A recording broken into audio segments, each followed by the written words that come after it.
cigarette stub on the nearest ashtray. "I wonder anybody cares to know you," he said. The strain and bitterness had left his voice, and he sounded merely amused. "They wouldn't," said Wimsey, "only they think I'm too well off to have any brains. It's like hearing that the Earl of Somewhere is taking a leading part in a play. Everybody takes it for granted he must act rottenly. I'll tell you my secret. All my criminological investigations are done for me by a ghost at £3 a week, while I get the headlines and frivol with well-known journalists at the Savoy." "I find you refreshing, Wimsey," said Fentiman languidly. "You're not in the least witty, but you have a kind of obvious facetiousness which reminds me of the less exacting class of music hall." "It's the self-defence of the first-class mind against the superior person," said Wimsey. "But look here, I'm sorry to hear about Sheila. I don't want to be offensive, old man, but why don't you let me—" "Damned good of you," said Fentiman, "but I don't care to. There's honestly not the faintest chance I could ever pay you, and I haven't quite got to the point yet." "Here's Colonel Marchbanks," broke in Wimsey. "We'll talk about it another time. Good evening, Colonel." "Evening, Peter. Evening, Fentiman. Beautiful day it's been. No cocktails, thanks. I'll stick to whiskey. So sorry to keep you waiting like this, but I was having a yarn with poor old Granger upstairs. He's in a baddish way, I'm afraid. Between you and me, Penberthy doesn't think he'll last out the winter. Very sound man, Penberthy. Wonderful, really, that he's kept the old man going so long with his lungs in that frail state.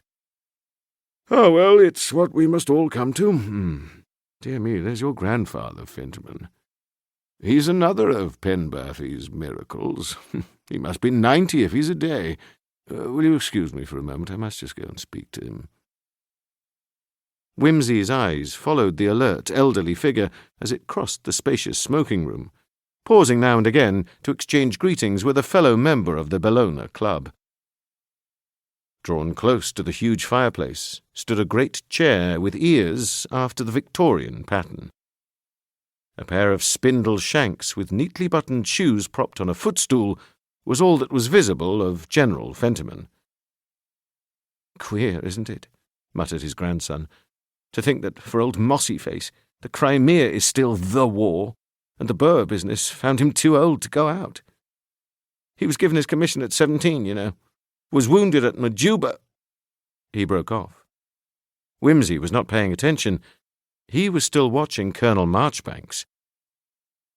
The colonel came back to them, walking very quietly and precisely. Wimsey rose and went to meet him.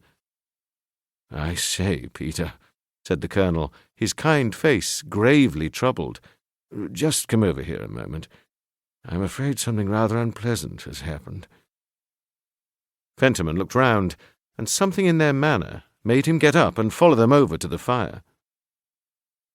Wimsey bent down over General Fentiman and drew the Morning Post gently away from the gnarled old hands which lay clasped over the thin chest. He touched the shoulder, put his hand under the white head huddled against the side of the chair. The colonel watched him anxiously. Then, with a quick jerk, Wimsey lifted the quiet figure.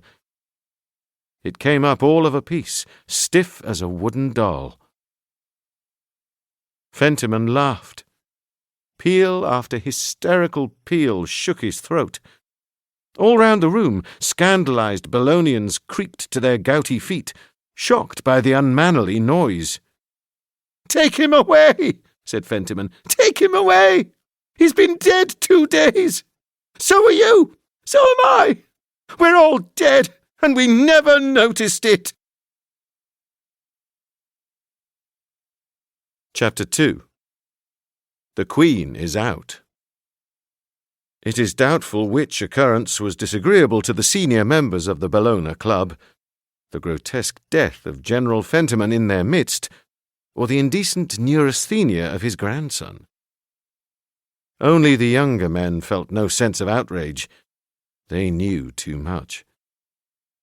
Dick Challoner, known to his intimates as Tin Tummy Challoner, owing to the fact that he had been fitted with a spare part after the Second Battle of the Somme, took the gasping Fentiman away.